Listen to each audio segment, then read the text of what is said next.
할렐루야. 네, 우리가 드디어 기도하기 위해 모였습니다. 좋으시죠? 네. 기도하는 일은 이렇게 좋은 일이에요. 우리를 살리는 일입니다. 하나님은 우리에게 회복을 주실 때요, 그냥 주시지 않는 것 같아요. 먼저 기도하라고 하십니다. 그런 면에서요, 담길 교회가 이렇게 모여 기도하기 시작했다는 거, 그거 하나님의 놀라운 회복이 예비되어 있음을 믿습니다. 어떤 면에서요, 하나님을 믿는다는 것은 기도하는 일이다 라고 말할 만큼 기도는 우리의 신앙생활에 있어서 매우 중요한 일입니다. 왜냐하면 성경 어디를 펴도요, 기도하라는 하나님의 말씀이 빠진 곳이 없기 때문이에요. 이를 통해 우리는요, 하나님께서 우리의 이야기를 써내려 가시는 핵심 작전이 바로 기도라는 걸 알 수 있어요. 하나님의 뜻이 우리 가운데 이루어지려면 이 기도 언어가 활발하게 작동되어야 한다는 걸 성경은 우리에게 알려줍니다. 그럼에도 우리는 어떻습니까? 이상할 정도로 기도 안 하게 되지요. 기도하기를 너무나 어려워해요. 우리가 쓰는 많은 언어 중에서요, 유독 기도 언어만큼 언어는요, 제대로 활용하지 않는 게 현실입니다. 저도 오랫동안 그랬습니다. 여러분들 아시는 대로요, 저의 지난 세월, 쉽지 않은 시간이었어요. 기가 막힐 웅덩이와 수렁에 빠져서 허우적거린 시간들이 참 길었습니다. 언젠가 제가 말씀드린 대로 이 기가 막힐 웅덩이와 수렁은요, 원어상으로 보자면 사람의 힘으로는 빠져나갈 수 없는 늪지대와 같은 곳을 말합니다. 그런데 늪에 빠졌을 때 우리가 할 수 있는 일은 무엇이겠어요? 늪에 빠지면 뭐부터 해야 돼요? 기도. 네. 네. 소리 질러야 되죠. 도와달라고 소리 질러야 돼요. 자신의 힘을 빼고 도와달라고 외쳐야 합니다. 그런데, 누구를 향해 외치느냐가 중요해요. 누구를 향해 외쳐야 됩니까? 아버지. 네. 구원자를 향해서 외쳐야 되죠. 도와줄 수 있는 분. 지나가는 동물들에게 소리 지를 필요 없고요. 또 저 하늘의 뭉게구름을 보면서 눈짓할 필요도 없어요. 이 늪에서 나를 꺼내줄 수 있는 구원자를 향해서 도와달라고 외쳐야 합니다. 그게 기도예요. 그렇다면 제가 곤경에 빠졌던 지난 20년 동안, 20여 년 동안 저는 도와달라는 요청을 했을까요? 안 했을까요? 네, 당연히 했겠죠. 도와달라는 기도를 참 많이 드렸습니다. 그런데 많은 경우 저는 구원자를 향해서가 아니라 스스로에게 또 세상에게 간혹 허공에 대고 그렇게 소리 지를 때가 많았어요. 왜 그랬겠습니까? 기도의 개념을요, 정확히 몰랐기 때문입니다. 기도란 그저 내가 바라는 바를 외치는 것이다 라는 생각에서 크게 벗어나지 못했기 때문이에요. 여러분들은 어떠신가요? 지금도 하늘의 해달별에게 기도하는 거, 소원을 비는 거, 그거 기도라고 생각하시나요? 정월 초하룻 날 동해에 떠오르는 해를 보면서 자기 소원을 비는 거, 그거 기도일까요? 우리가 지금도 그거를 기도라고 생각한다면 그것은 기도를 그저 막연한 동경의 대상을 향해 자기 소원을 아뢰는 행위라고 여기고 있다는 증거입니다. 아니에요. 기도는요, 살아계시고 인격적이신 하나님, 그래서 언어로 우리에게 말씀하시는 하나님께로 우리의 시선을 돌려서 말하는 일입니다. 하나님! 하고요. 구원자 되시는 하나님의 이름을 부르며 그분께로 우리 몸의 방향을 돌리는 일. 그게 기도예요. 그러나 우리의 시선은요, 우리 자신을 향할 때가 참 많습니다. 심지어 우리는 늪에 빠져서도요, 스스로를 바라보면서 말을 합니다. 왜 나만 이렇게 늪에 빠졌지? 아, 빠져나가야 되는데, 아, 진짜 내가 저 나뭇가지라도 붙잡아야 될 텐데, 아, 왜 내 팔은 이렇게 힘이 없지? 왜 다리는 점점 힘이 없어져 가는 거지? 해보자, 빠져나가 보자. 이렇게만 말합니다. 스스로 한탄하거나 스스로 힘을 북돋으려 하는 거, 그런 태도에서 벗어나지 못하는 게 우리의 모습이에요. 그런데 그러던 우리가요, 주야! 하고 그분께로 우리 몸을 돌려서 하나님의 이름을 부를 때, 그때 진짜 기도가 시작됩니다.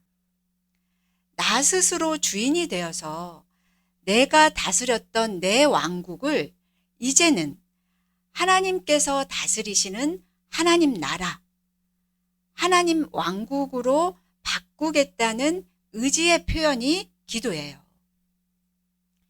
우리는 기도란 이런 것이다 라고 가르쳐 주신 예수님의 기도, 주기도문을 잘 알고 있습니다. 그런데 그 주기도문의 핵심이 무엇입니까? 5글자. 뭐죠? 하나님 나라. 이거예요. 하나님 나라예요. 하나님 나라가 우리 가운데 이루어지게 하소서. 이거잖아요. 하나님께서 주인 되시고 통치하시고 다스리시는 나라가 임하게 되는 거. 하나님께서는요, 그것을 위해 기도하라고 우리에게 주기도문을 가르쳐 주셨습니다. 따라서 우리가 여호와 하나님께 주목해서 하나님이 도와주세요. 하나님이 다스려 주세요. 라고 기도한다면 이미 우리는 그 주기도문의 핵심을 따라서 구하기 시작했다는 뜻입니다. 그래서 기도는요, 지향점을 바꾸는 일이다 라고도 말을 해요. 우리는 기도할 때 비로소 이 작은 내가 주인이 되었던 세상에서 벗어나서 전지전능하신 하나님이 내 삶의 주인 되시고 왕이 되시는 하나님 나라를 소망하게 되기 때문이에요. 스스로 구원 활동을 하는 거, 그거는요, 기도가 아니라는 거예요. 기도는 반드시 구원자 하나님, 전능자 하나님과 함께 할 때 이루어지는 일입니다. 이거 꼭 기억하세요. 그런데 그 구원자가 누구시라고요?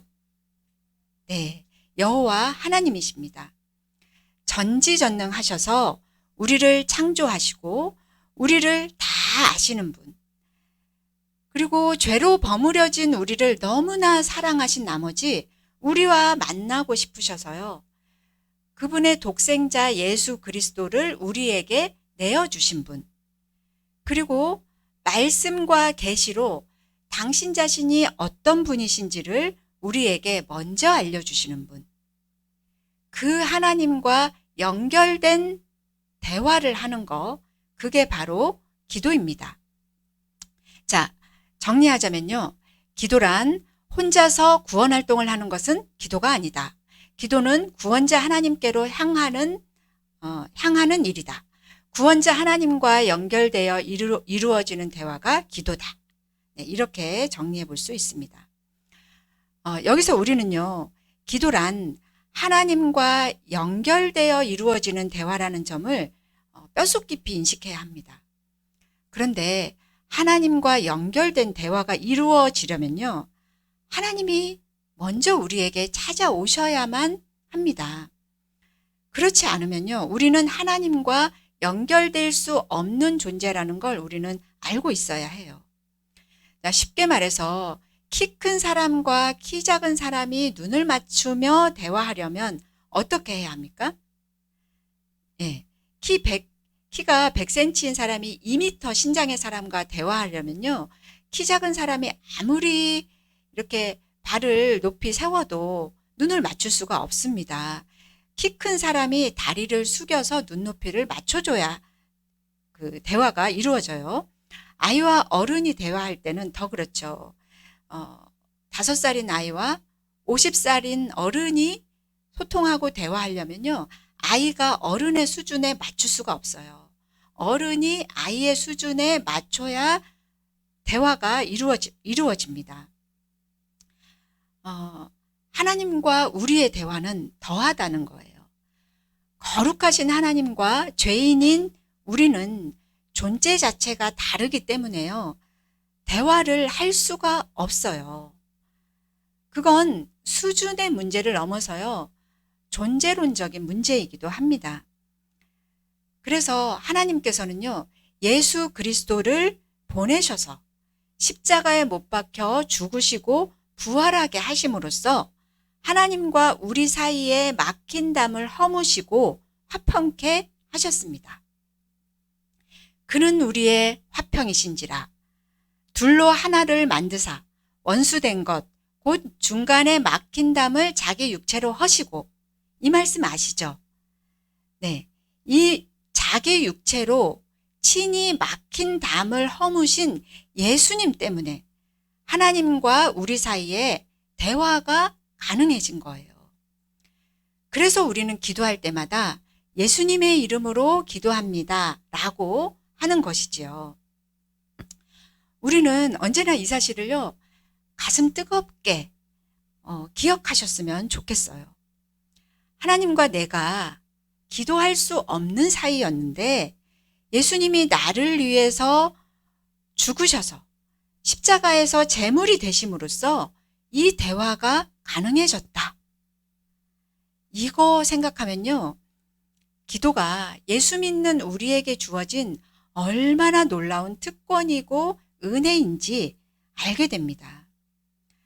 하나님은 우리에게 이 놀라운 선물을 주기 위해서요, 예수님을 십자가에 못 박혀 죽게 하셨습니다. 그뿐만이 아니에요.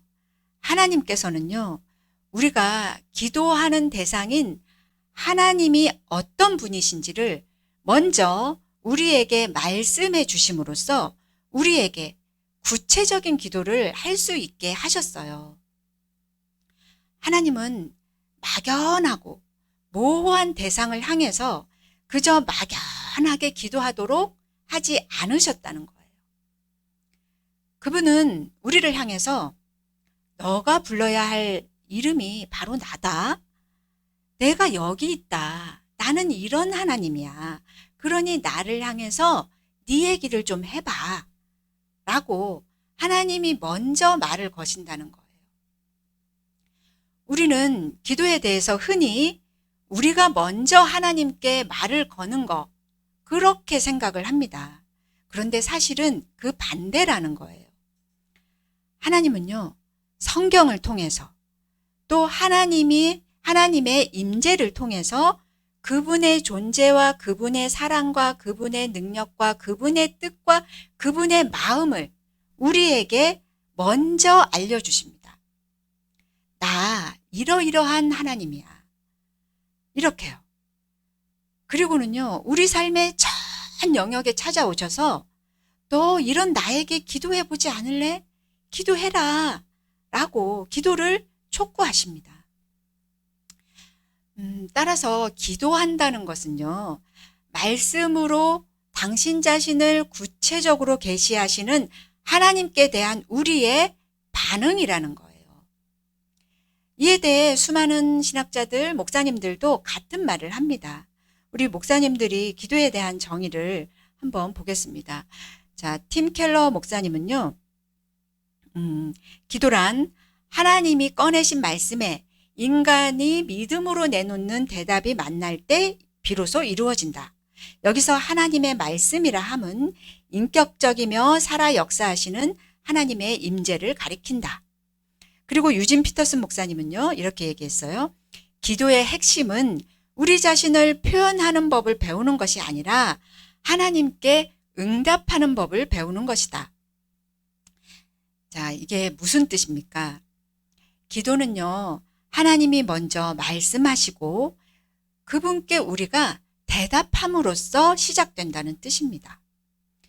그분이 하신 말씀에 대한 우리의 응답이자 반응이 기도이지, 의사소통도 안 되는 막연한 어떤 동경의 대상에게 내가 무조건 소원을 비는 것은 기도가 아니라는 거예요. 자, 이 기도에 대한 개념을요, 성경에서 잘 보여주는 본문 중에 하나가 마가복음 7장에 나오는 수르보니게 여인의 이야기입니다. 이 일은요, 예수님께서 두로와 시돈 지방에 계실 때 일어났어요. 마가복음 7장 25절 보실까요? 자, 같이 읽겠습니다. 시작. 이에 더러운 귀신 들린 어린 딸을 둔 한 여자가 예수의 소문을 듣고 곧 와서 그 발 아래서 엎드리니. 네, 여기에 등장하는 한 여자가 바로 수르보니게 여인입니다. 그런데 이 여인에게는요, 귀신 들린 어린 딸이 있었습니다. 귀신 들린 어린 딸이 있다. 우리는 이 구절에서 이 엄마의 너무도 괴롭고 절박한 심정을 짐작할 수 있어요. 그래서 우리는요, 이 엄마의 사정이 너무 딱하다 보니까 아무에게나 막 기도받으러 다니다가 우연찮게 예수님께로 왔다고 생각할지 모르지만 사실은 그 반대였을 거예요.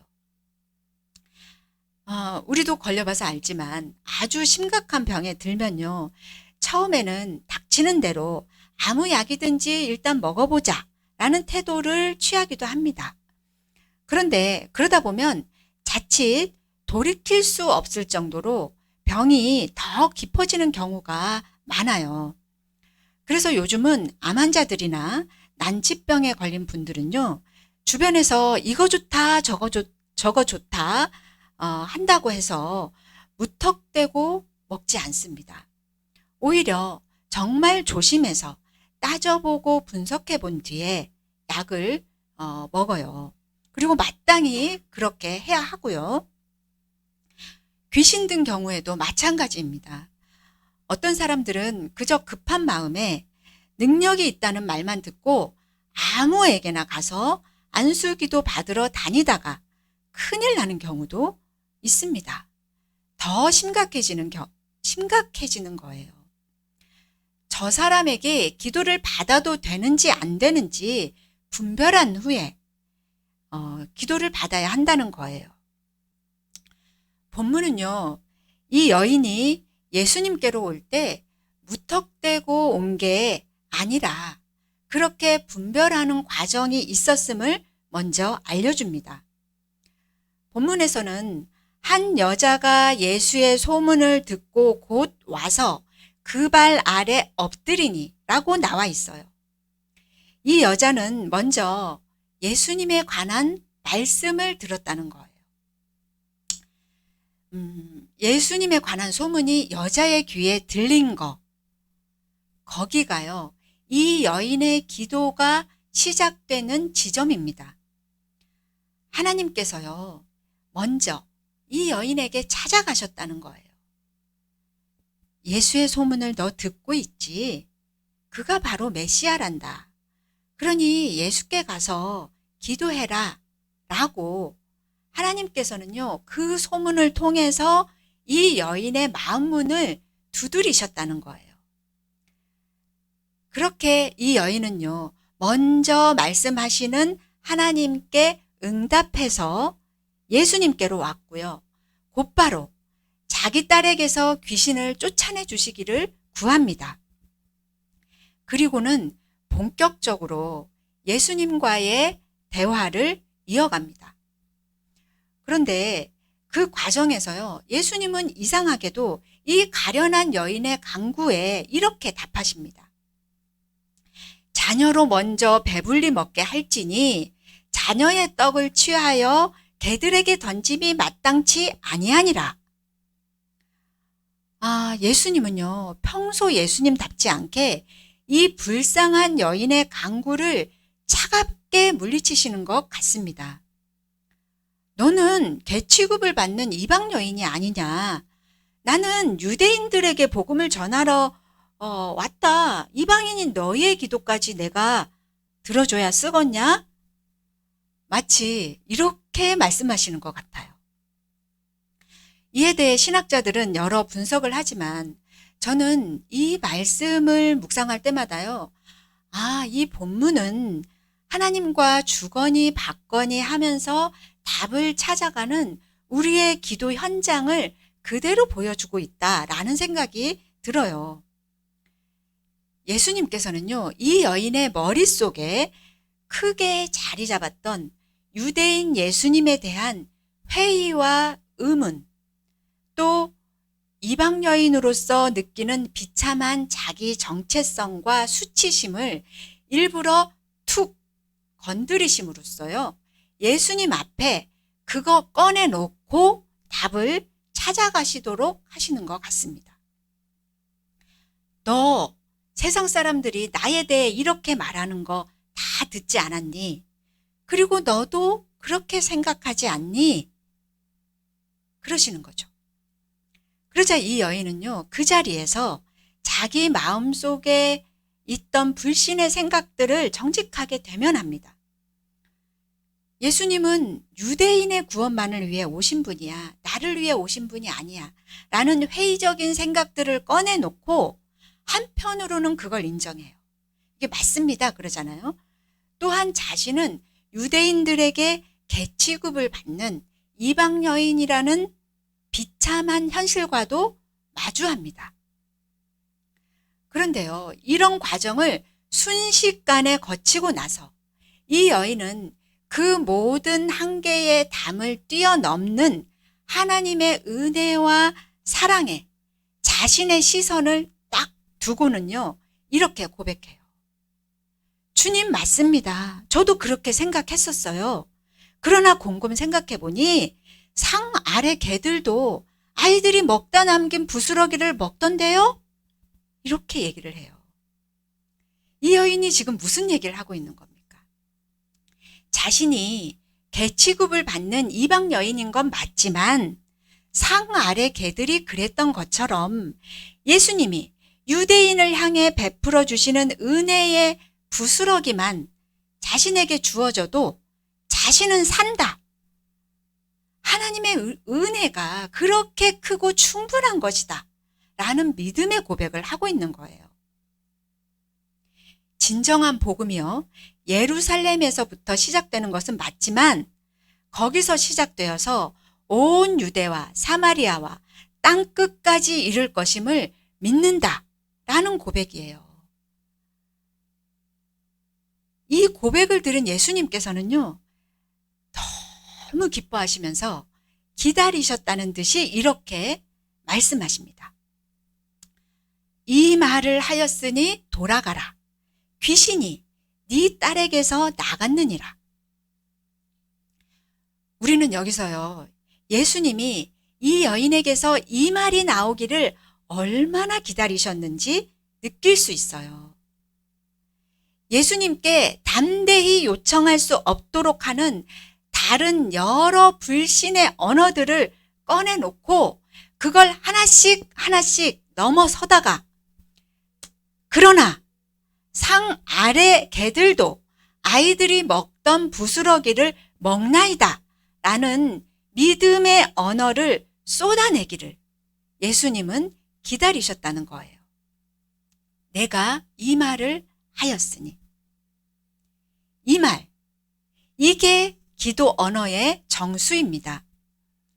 그러니까 예수님이 기다리시는 언어는요, 기도는요, 먼저 하나님이 시작하신 말씀에 우리가 반응하잖아요. 반응해서 예수님께로 나아오되 우리 속에 있는 온갖 회의와 불평과 의심과 불신과 고통과 슬픔의 언어들을 정직하게 꺼내놓고 말씀드리다가 마침내 우리 저 아래 있는 겨자씨만한 믿음의 언어 하나를 발견해서 주님께 고백하는 과정이 바로 기도입니다.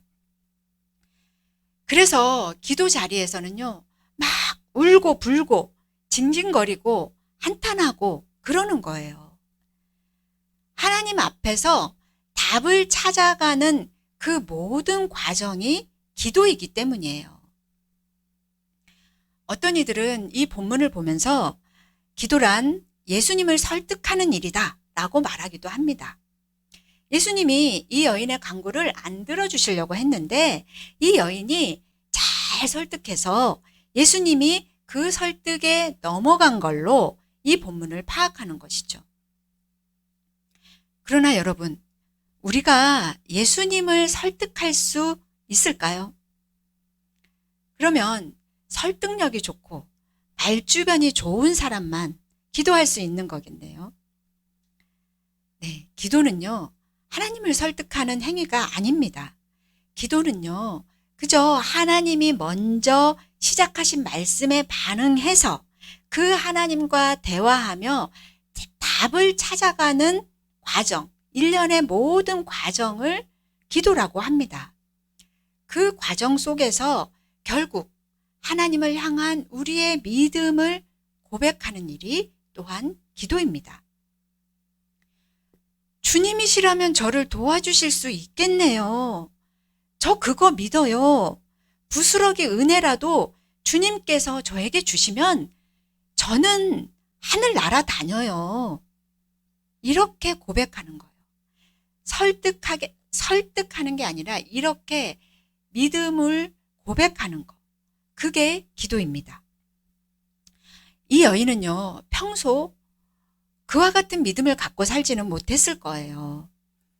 너무 힘든 삶을 살다 보면요, 우리에게 믿음이 어디 있지? 라는 생각이 들 때가 많잖아요. 실제로 우리 삶의 현장이.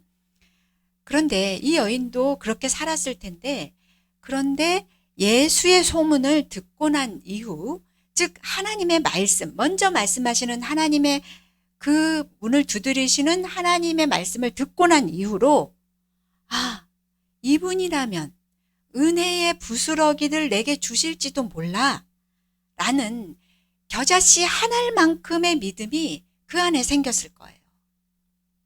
그리고 예수님 앞에 가서 대화하는 과정 속에서 기도하다 보니까 그 겨자씨 한 알만한 믿음이 꺼내진 거죠. 그러니까 그 작은 믿음이요, 100%의 믿음이 된 겁니다. 마태복음 17장 20절 말씀을 보실까요? 자, 같이 읽겠습니다. 시작. 이르시되 너희 믿음이 작은 까닭이니라. 진실로 너희에게 이르노니 만일 너희에게 믿음이 겨자씨 한 알만큼만 있어도 이 산을 명하여 여기서 저기로 옮겨지라 하면 옮겨질 것이요 또 너희가 못할 것이 없으리라. 기도의 자리에 가본 사람들은 알 거예요. 하나님의 임재 속에서 하나님과 눈을 맞추듯 주거니 받거니 기도하다 보면요, 믿음이라고는 전혀 없어 보였던 우리 속에요, 겨자씨 한 알만한 믿음이 정말 요만한 하나님이 하실 것 같아요 라고 그 믿음이 주어집니다. 그래서요, 막 징징거리고 한탄하며 울던 우리가 순식간에 그 겨자씨 한 알만한 믿음을 꺼내서 자기도 모르게 하나님께 고백하게 되는 거죠. 믿음을.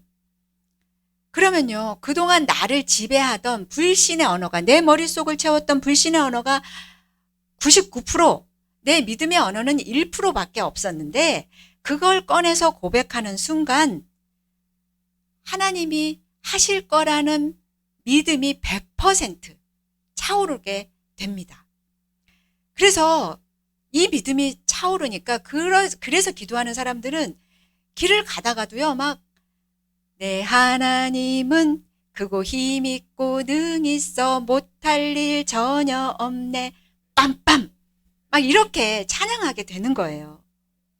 선하신 하나님의 통치, 왕이신 하나님의 다스리심이 내 삶에 100% 이루어질 것을 믿고 바라며 하나님을 소망하는 존재가 되는 겁니다. 그래서 하나님은요, 우리에게 그토록 기도하기를 원하시는 거예요. 그와 같은 믿음의 고백으로 우리가 평생 살아가기를 원하십니다. 우리는 여기서 또 한 가지 중요한 사실을 발견할 수 있는데요. 하나님이 우리에게 기도하라, 기도해라, 기도해라 하시는 이유가요. 단순히 무엇을 들어주기 위해서만이 아니라, 그러니까 그것도 포함하지만 그것만이 아니라 무언가를 향해, 하나님 나라를 향해 달려가는 존재가 되길 원하시기 때문이라는 사실입니다. 우리는 보통 기도를 무언가 얻어내기 위해서 해야 한다고 생각합니다. 간구죠, 간구. 물론 우리의 소원을 아뢰는 간구는요, 기도에 있어서 아주 중요한 요소임이 분명해요. 우리가 간구, 필요한 것을 구할 때 하나님이 우리를 도우시고요. 우리는 하나님의 도우심을 받을 수가 있어요. 그러나 성경을 보면요, 하나님은 우리가 구하기 전에 우리의 필요를 다 아신다고 말씀하셨어요. 우리에게 무엇이 있어야 할지를 그분은 다 아시고요. 그분은 너무 좋은 아버지시기 때문에 기도를 하든 안 하든 때때로 그분은요, 우리에게 때를 따라 공급해 주시는 분이세요. 그분은 심지어 악인에게도 그 해를 공평하게 비춰주시는 사랑 그 자체인 분이십니다. 그런데 그런 분이 다 아시는데, 어차피 다 아시는데 왜 우리에게 동시에 쉬지 말고 기도해라 이렇게 말씀하시는 걸까요? 심지어 하나님은요, 우리에게 먼저 약속을 다 하셨거든요. 너희가 이러이러하게 말씀을 지키면, 이렇게 살면 이런 복을 줄 거다, 이렇게 약속하셨고요. 혹은 얼마 뒤에 이런 일이 일어날 것이다 라는 예언의 말씀까지도 주셔요. 성경 전체가 예언의 말씀이잖아요. 그 대표적인 말씀이요, 예레미야에 나온 이 말씀이에요. 여호와께서 이와 같이 말씀하시니라. 바벨론에서 70년이 차면 내가 너희를 돌보고 나의 선한 말을 너희에게 성취하여 너희를 이곳으로 돌아오게 하리라. 예레미야에 나온 이 말씀을 하신 때는 이스라엘이요, 바벨론에 의해 망하기도 전이었어요. 그런데 하나님께서는 이스라엘이 결국은 망해서 바벨론의 포로로 끌려갈 것임을 예언해 주심과 동시에 70년 후에, 70년이 차면 그들이 다시 이스라엘로 돌아오게 될 것을 예언해 주셨어요. 그리고 예언된 70년이 다 되어갈 때 이 말씀을 누가 제일 먼저 알아차립니까? 누구죠? 누가 먼저 이 말씀을 발견하잖아요. 다니엘. 네, 다니엘이죠. 다니엘이 예레미야서를 읽다가 이걸 알아요. 이제 포로로 끌려온 지 70년이 다 되어 가니까 우리는 곧 이스라엘로 돌아가겠구나. 그런데 이 사실을 안 다니엘이요, 제일 먼저 한 행동이 뭐였을까요? 예언이 곧 이루어질 것을 안 뒤에 했던 그의 행동은요, 기도였어요. 그게 이제 다음 주에 자세하게 살펴볼 다니엘 9장의 내용인데요. 다니엘은 금식하면서, 이 말씀을 보자마자 금식하면서 민족의 회복을 위해 기도했습니다. 그것도 우상을 숭배했던 그 민족의 죄에 대해서 금식하며 회개 기도를 합니다. 그런 뒤에 모든 회복을 바라는 간구를 주님 앞에 또 올려드립니다. 그는 왜 이렇게 기도했을까요? 어차피 기도하나 안 하나 하나님께서 예언하신 일이니까 일어날 텐데 말입니다. 그렇게 생각할 수 있잖아요. 우리는 보통 그렇게 생각하잖아요. 그런데 에스겔서에도요, 이런 말씀이 있어요. 하나님께서 황폐했던 땅 이스라엘을 장차 에덴 동산 같이 회복시켜 주실 것임을 예언하실 때 하나님은 그 말씀을 장차 너희가 에덴 동산 같이 될 것이라 라고 말씀하신 다음에 이렇게 말씀하셔요. 에스겔서 36장 37절에 보면요. 주 여호와께서 이같이 말씀하시니라. 그래도 이스라엘 족속이 이같이 자기들에게 이루어 주기를 내게 구하여야 할지라. 하나님이 예언의 말씀으로 너 회복될 거야.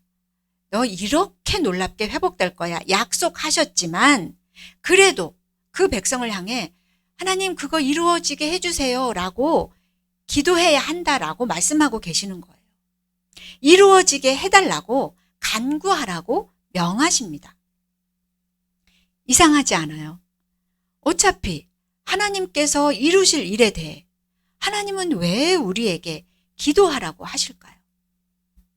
왜 다니엘은 하나님의 예언의 말씀을 듣고 나서 그토록 금식하며 민족의 죄를 회개한 뒤에 회복을 간구했을까요? 우리는 하나님께서요, 이 기도를 통해서 이루시려는 기도의 궁극적인 목적을 알지 못하면요, 필요한 것을 얻어내기 위해서만 기도한다고 생각합니다. 기도를 통해 얻어낼 것이 있으면 기도하고, 기도하지 않아도 어차피 나올 거다 라고 생각되면 기도하지 않아도 된다고 생각하는 거죠. 그렇게 생각하는 밑바탕에는요, 기도를 마치 마술사가 마술을 부리는 행위로 착각하는 데서 그런 생각이 나오는 거예요. 금 나와라 뚝딱 하면 금이 나오고, 병 나을지어다 뚝딱 하면 주문을 외우면 병이 낫는 그런 행위로 기도를 오해하는 거죠. 그러나 기도는요, 앞서 말씀드린 대로 먼저 말을 거시는 하나님께 반응해서 하나님과 대화하는 일련의 모든 행위를 가리킵니다. 하나님과의 관계죠. 그 대화 속에서 하나님과의 친밀함을 나누는 교제, 그것도 기도고요. 감사를 고백하는 것도 기도고요. 회개하는 것도 기도고요.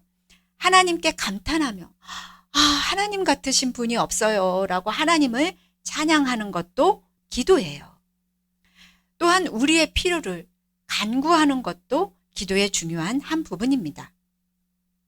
그런데 그와 같은 대화의 모든 과정을 통해서 하나님은요, 우리를 향하신 하나님의 목적을 이루고 싶어 하셔요. 기도하라 하시는 데는요, 하나님의 목적이 있다는 거예요. 이에 대해서 기록한 제가 기도에 관한 여러 책들을 읽으며 기도의 목적을 이렇게 정리해 봤습니다. 기도의 목적. 자, 이건 성경을 통해서 정리된 내용이고요. 책을 통해서 정리된 내용입니다. 첫째, 하나님께서는요, 하나님과의 소통을 위해서 우리에게 기도하라 하셨어요. 팀 켈러 목사님은 기도란 하나님을 아는 지식에 인격적으로 소통하는 반응이다 라고 말을 했죠. 하나님은 소통하고 싶어 하시는 거예요. 우리도 아이들에게 말을 가르칠 때 소통하고 싶어서 말을 가르치잖아요. 그리고 둘째는요, 사랑을 위해서예요. 사랑을 위해서. C.S. 루이스는요, 이렇게 얘기했어요. 기도는 삼위일체 하나님이 누리시는 지극한 사랑의 기쁨에 동참하는 일이다. 우리가 기도하다 보면요, 성부, 성자, 성령 하나님이 나누시는 그 사랑 안에서 기도하게 되는데 그 사랑을 받게 된다는 거예요. 그래서 우리는 기도 속에서 하나님의 사랑을 받고 그래서 사랑하는 존재가 되어가죠. 지난주에 우리 조혁진 목사님이 설교 중에 그런 얘기 하셨잖아요. 기도는 헤세드를 베풀기 원하시는 하나님께 응답하는 일이다. 반응하는 일이다. 이렇게 말씀하셨어요. 헤세드의 사랑. 하나님 베풀고 싶으신 거예요. 그거에 반응해서 예, 하나님 하고 나아갈 때 하나님이 헤세드를 베푸실 수 있도록 우리가 기회를 드리는 거. 심지어 그렇게까지 표현을 하거든요. 어떤 분은 기회를 드리는 거다, 기도는. 그래서 헤세드를 받고 하나님의 사랑을 받음으로써 우리는 또한 사랑하는 존재가 된다 이거고요. 자, 셋째는요. 기도의 목적 셋째는 하나님과 상의하기 위해. 즉 우리가 하나님과 상의하는 존재가 되기 위해서예요. 상의한다는 것은요. 하나님의 주됨을 인정하는 거거든요. 하나님 저 기도회 이제 10월부터 시작하려고 하는데요. 하나님 어떻게 생각하세요? 하나님 이렇게 하나님과 상의하는 거죠. 하나님 이건 어떻게 할까요? 이런 거. 우리가 부부관계에서 제일 많이 싸우는 게 왜 당신 나하고 상의 안 해? 상의 안 하는 건 무시하는 거거든요. 그 관계를. 그렇기 때문에 우리는 기도를 통해서 하나님과 상의하는 존재가 되어야 합니다. 넷째, 이것도 중요해요. 어떤 일을 이루기 위해, 어떤 일을 이루는 존재가 되게 하고 싶어서 하나님은 우리에게 기도하라 하셨어요. 더치 슈츠라는 분은요. 하나님은 이 땅의 일들을 처음부터 사람과 함께 사람을 통해서 하기로 결정하셨다. 이렇게 얘기했고요. 기도하면 살아난다라는 책에서 이인호 목사님은요. 하나님 나라의 최종 승리는 이미 하늘에서 이루어진 하나님의 뜻이다.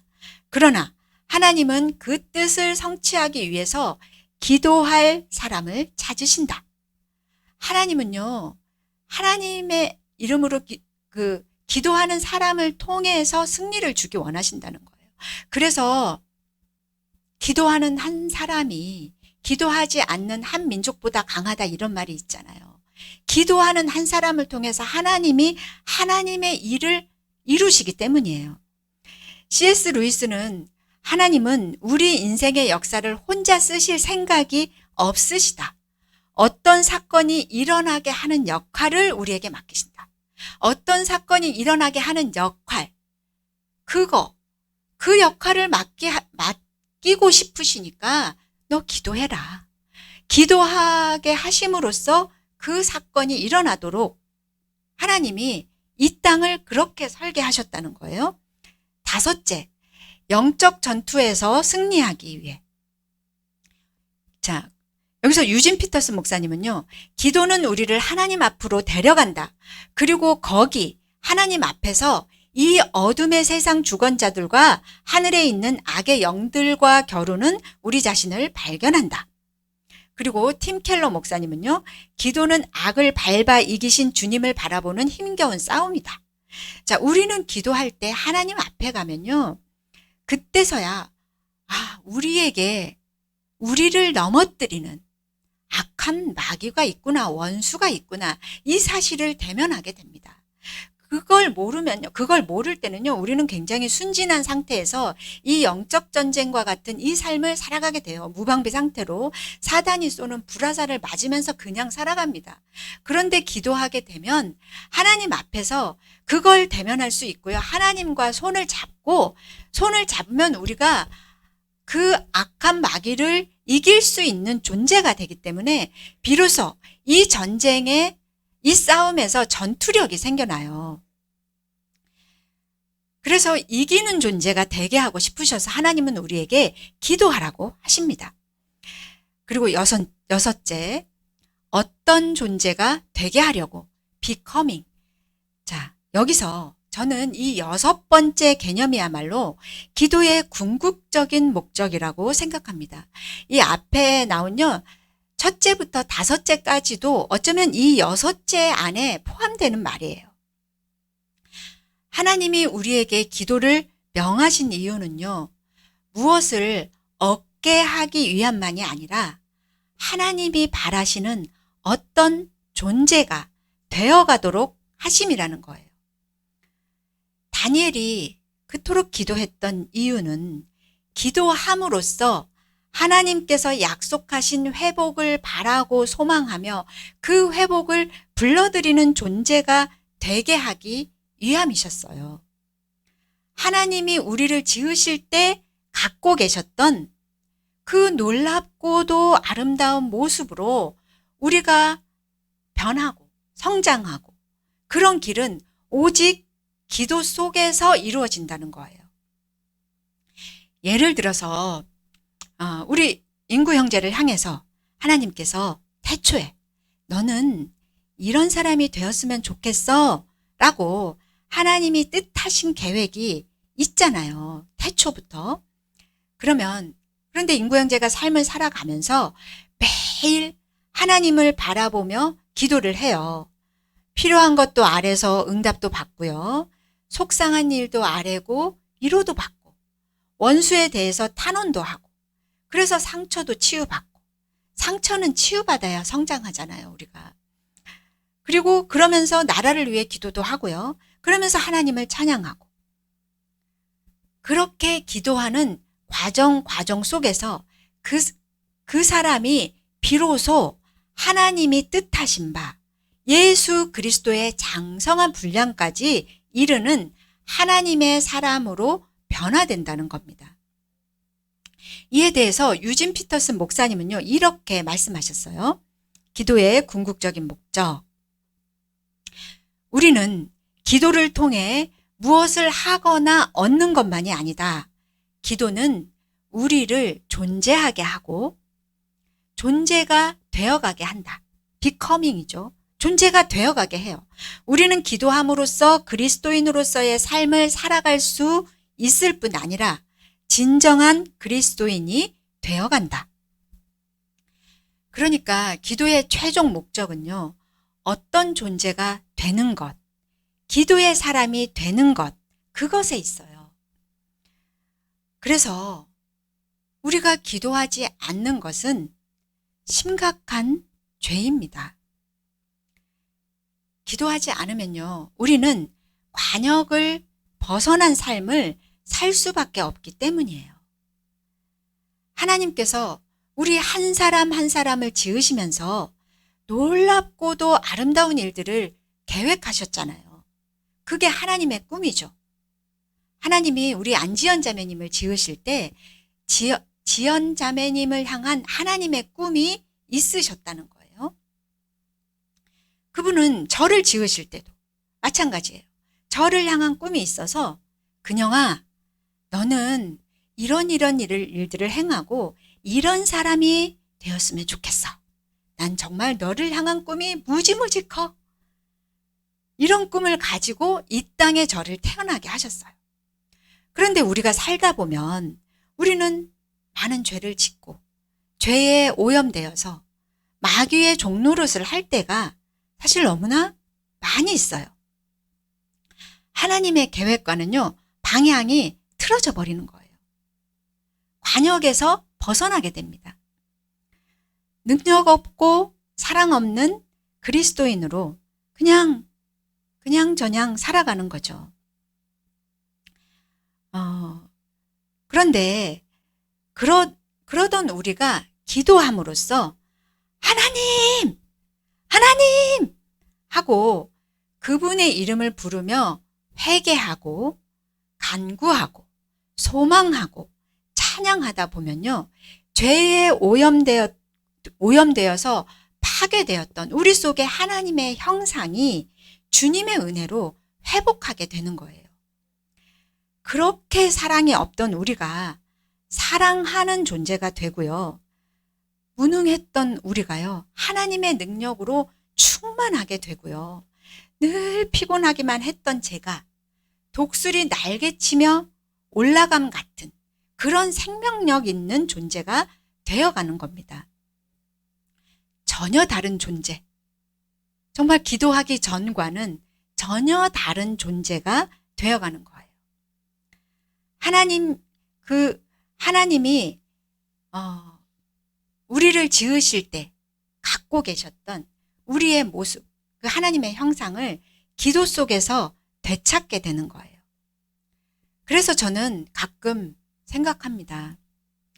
내가 죄로 인해서 파괴되기 전에 하나님이 지으신 한근영의 모습은 얼마나 아름답고 근사했을까? 우리 서로에게 그렇게 말해줍시다. 하나님이 지으신 당신의 모습은 멋지고 아름답습니다. 우리 그렇게 말해줄까요?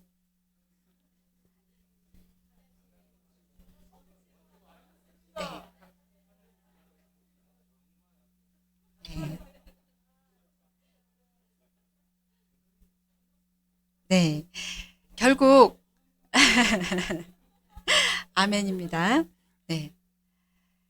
그거 아셔야 돼요. 하나님은요, 나를 정말 근사하고 멋있게 지으셨다는 거예요.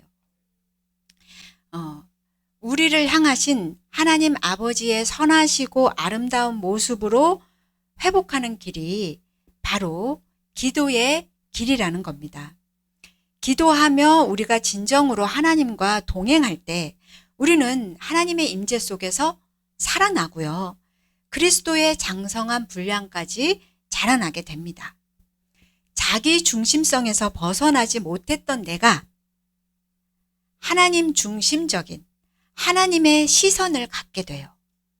어느덧 하나님 나라를 열망하게 되고요. 하나님 나라를 위해 내가 해야 할 일, 부르심의 소명을 따라서 살게 됩니다. 내 심장이 바뀌게 돼요. 저는 지난 20년 동안 많은 일들을 겪었습니다. 결혼한 지 한 27년 차인가? 28년 차인가? 네, 27년 차 정도 되는 것 같은데요. 그동안요, 저는 제가 사랑하고 아끼는 사람들이, 저에게 소중한 사람들이 많이 아프거나 장애로 인한 어려움을 겪는 것을 봐야만 했어요. 저는 제 주변을 둘러싼 그런 일들을 보면서 처음엔 많이 힘들어하고 당황해 했습니다. 왜 내게 이런 일들이 일어나지? 어떻게 해야 이걸 이겨낼 수 있지? 이렇게 생각했어요. 그런데 늦게나마 이 모든 문제를 기도의 문제로 갖고 가서 그들을 품고 기도하는 동안에 제 안에요. 그들을 향한 하나님의 사랑. 그러니까 저의 사랑이 아니라 하나님의 사랑이 씨앗처럼 싹이 트고 자라는 것을, 자라고 커지는 것을 알 수 있었어요. 하나님의 마음이 들어온 거죠. 하나님께서는요, 지난 세월 제 안에 하나님의 마음이 커지게 하셨어요. 기도하다 보니까 악하고 자기중심적인 나는 점점 작아지고 선하신 하나님이 점점 커지더라는 거예요. 그것은 남편 조혁진 목사님도 마찬가지입니다. 하나님은 남편이 아팠던 지난 20여 년 동안 남편에게요, 연약한 이들에 대한 긍휼한 마음을 그 마음 가운데 쏟아부어 주셨어요. 면전에서 말하기가 좀 그렇지만 우리 목사님이 참 온유하고 부드럽고 따뜻하잖아요. 믿으십니까? 그런데 동시에 목사님에게는요, 아주 날카롭고 예리한 면이 있어요. 그 때문에 성령 충만하고 은혜 받고 건강하던 청년 시절에는요, 믿음에 바로 서지 못해 보이는 사람들을 향해 막 지적하고 정죄하고 그랬다고 하더라고요.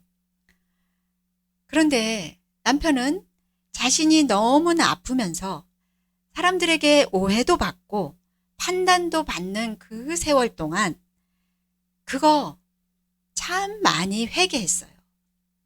정말 뼈아픈 심정으로 회개 기도를 했어요.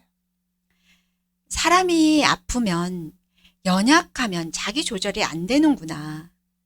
그리고 무수한 사람들로부터 판단받는 처지에 놓이는구나. 아마도 이거 알았겠죠. 그리고 내가 연약할 그때에도 하나님의 사랑이 나를 용납하셨음을 고백하면서 울게 돼요. 그래서 남편은요, 그 아팠던 오랜 세월 동안에 누군가를 위해 하나님의 긍휼 어린 심정으로, 하나님의 긍휼로 기도하는 사람이 되어간 것 같아요. 동병상련. 네, 그 마음이죠. 그렇게 남편이 기도의 사람이 되어가니까 그런 존재가 되어 간 거죠. 비커밍. 제가 그 수혜자가 되었어요. 지난 5월 초였습니다. 제 두 번째 책 나는 기도하기로 했다가 5월 20일에 출간 예정이었고요. 마침 그날 선한목자교회 금요성령 집회에서 제가 말씀을 전하기로 예정되어 있었어요. 그런데 그날을 한 2주, 2, 3주 앞두고요. 제가 50견 때문에 어깨를 못 쓰고 옷을 못 갈아입을 정도로 너무 이 어깨 자체가 굳었어요. 그리고 평소 약했던 목까지 뻣뻣하게 굳어지면서 많이 힘들었어요. 목이 너무 굳으니까, 여기가 굳으니까 사람 얼굴을 똑바로 쳐다보지 못하겠더라고요. 한 30분 정도 이렇게 쳐다보면요. 1시간은 누워서 목을 풀어줘야 될 정도였어요. 다행히 50견은 우리 김용범 목사님이 소개해 주신 정형외과에 가서 빠르게 회복이 되었어요. 원장님이 참 유능하시더라고요. 그런데 어깨를 고쳐준 병원에서도요. 제 목에 대해서는 이 뒷목, 목에 대해서는 디스크가 있다고 하시면서 큰 병원 가서 MRI를 찍고 수술 받아야 할 것 같다며 소견서까지 써주시더라고요. 제가 그 소견서를 갖고 집에 와서요. 참 속상했습니다. 제가 10여 년 전에 허리 디스크로 수술을 받아봤잖아요. 수술 받으면 한 달 이상은 문신을 못 하거든요. 집회를 앞두고 목 수술을 받으면 집회를 갈 수가 없을 것 같아요. 그렇다고 수술을 안 받으면 집회에서 이렇게요. 1시간을 말씀을 전할 수가 없을 것 같은 거예요. 그러니까 이러지도 못하고 저러지도 못하고 해서 정말 막 마음이요. 막 속상해서 눈물이 쏟아질 것 같았어요. 남편에게 그 얘기를 하면서 그래도 건강이 우선이니까 수술 받아야 하면 받지 뭐. 일단 내일 큰 병원 가서 MRI 찍어보고 그래서 수술 날짜를 결정해야겠어 이렇게 말했어요. 그런데 밤기도 시간이 되어서 혼자 골방 기도를 하는데 문득 낮에 그 규장의 여진구 대표님과 통화했던 일이 생각이 나는 거예요. 막 기도하다가 통화 중에 여진구 대표님이 그러셨거든요. 남편이 그렇게 오래 아팠다면 남편에게 하나님의 긍휼이 있을 것이다. 하나님은 그런 사람에게 치유의 은사를 주시기도 하신다. 그게 이제 문득 생각이 나면서 남편에게 기도를 받아봐야 되겠다. 부탁해야겠다. 이 생각이 들어서요. 제가 이제 골방 기도를 마치고 남편에게 갔어요. 눈물 글썽글썽 하면서 여보 나 수술 받는 거 아무래도 좀 더 생각해 봐야 되겠어. 그러니까 당신이 좀 기도해 줘. 기도하고 집회 준비를 해보려고. 그리고 지금은 수술 받을 때가 아닌 것 같아. 이렇게 하니까 남편도 그 생각에 동의하면서 그러자 기도하자 그러면서 제 목을 잡고 간절히 기도해 줬어요. 그리고 아무 일도 일어나지 않았기 때문에 제가 그냥 푹 잤습니다. 그런데요, 다음날 아침에 눈을 떴는데 목이 말랑말랑한 거예요. 정말 부드럽게 움직여지는 거예요. 목이요, 진짜 딱 굳은 것 같았거든요. 그런데 이제는 사람을 똑바로 쳐다봐도 불편하지 않은 거예요. 동시에 그날 오후가 되니까요. 폐경되었던 제 몸에서 다시 생리를 시작했어요. 그 몇 달이었지만 제가 회춘한 거였어요. 우연이었을까요? 물론 제가 더 나이가 들고 제가 잘못된 자세로 글을 계속 쓰고 그러면 목이 다시 아플 수도 있겠지만 그때 하나님께서 제 목을 수술받지 않아도 되도록 고쳐주셨다고 저는 믿습니다. 그때 병원에서 치료받았던 어깨는요. 요즘 들어서 제가 다시 폐경이 되니까 다시 삐걱거려요. 아파요. 근데 목은 지금까지도 괜찮습니다. 기도라는 도구가 뭐길래 수술 도구를 사용하지 않고도 이런 일이 가능하게 되는 것일까요? 하나님은 병원 가서 치료받게 하셔도 되는데 그것도 하나님 은혜잖아요. 그때 하나님은 왜 기도를 통해서 제 목을 만져주셨을까요? 저는 그날 이후에 알았습니다. 아픈 이들을 위해서 하나님의 긍휼을 품고 기도하는 사람으로 사는 것, 그게 우리가 지난 시절 고난을 겪어도 되는 충분한 이유였고요. 우리를 향하신 하나님의 계획이자 꿈이었다는 사실입니다. 우리를 향한 하나님의 꿈. 너는 이런 존재가 되었으면 좋겠어. 라는 걸 알려주시려고 하나님은 그날 그 기도에 응답해 주셨습니다. 이제 말씀을 정리하겠습니다. 우리는 오늘 기도에 관한 여러 개념과 기도의 목적에 대해서 살펴봤어요. 다음 시간부터는 그러면 어떻게 기도할 것인가, 어떻게 기도를 이어갈 것인가에 대한 실제적인 내용을 다루려고 하는데요. 오늘 우리는 기도에 관한 여러 개념을 마음속에 새기면서 기도야말로 하나님께서 우리에게 주신 도구 중에 최고의 도구라는 사실을 깨닫고 돌아가셨으면 좋겠습니다. 우리는 지금도 수많은 도구를 사용하며 살아가잖아요. 제 앞에도 마이크 줄이 있고요. 스피커 있고 컴퓨터가 있어서 지금 온라인 예배로 중계가 될 수 있는 거지요. 우리는 숟가락, 젓가락 그 도구를 사용해서 밥을 먹을 수 있고요. 또 볼펜, 만년필 이걸 통해서 글을 쓸 수 있습니다. 인간은 이렇게 수많은 도구를 만들고 그걸 사용하며 살아가는 존재예요. 그런데 하나님께서 우리에게 주신 최고의 도구인 기도만큼은요, 우리가 사용하지 않아요. 언어로 이루어지는 이 기도라는 도구를 사용해야 하나님과 소통하면서 하나님께서 우리에게 계획하신 그 놀랍고도 아름다운 삶을 펼쳐나갈 수 있을 텐데, 휴대폰 사용법은 열심히 익히면서 기도 사용법은요, 우리가 익히려 들지 않아요. 하루에도 수백 번, 수십 번 휴대폰은 만지작거리면서 하나님께는요, 한 번도 기도하지 않는 분들도 많습니다. 기도 언어에 대해서 연구하지 않아요. 엎드리지 않아요. 그런 면에서 이 고통의 시절에 우리가 시급하게 회복해야 할 것은 이 기도 언어의 회복입니다. 기도 언어가 우리 속에서 회복될 때 우리 삶이 진짜 회복되기 시작해요. 하나님께서는 기도 언어를 통해서 파괴되었던 하나님의 창조 질서를 새롭게 복원시켜 놓으십니다. 기도가 살아날 때 예수님 안에 두신 그 진정한 생명과 능력과 사랑과 질서와 조화가 우리 가운데 펼쳐질 것입니다. 그래서 여러분, 이 시간 우리가 구해야 할 거 너무 많지만요, 오늘은 그거 소망하시기 바래요.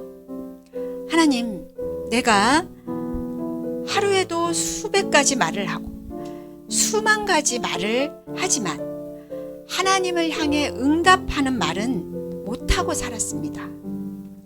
제 마음과 생각 속에 수백 수천 가지의 세속의 말들에는 응답하면서 하나님과 소통하는 기도 언어는 사용하지 못했습니다. 하나님이 주신 이 놀라운 기도의 선물을 펴보지도 못한 거, 그거 회개합니다. 이제는 하나님과 연결된 이 기도 언어가 우리 삶의 중심 언어가 되게 하여 주시옵소서. 기도가 회복되게 하여 주시옵소서.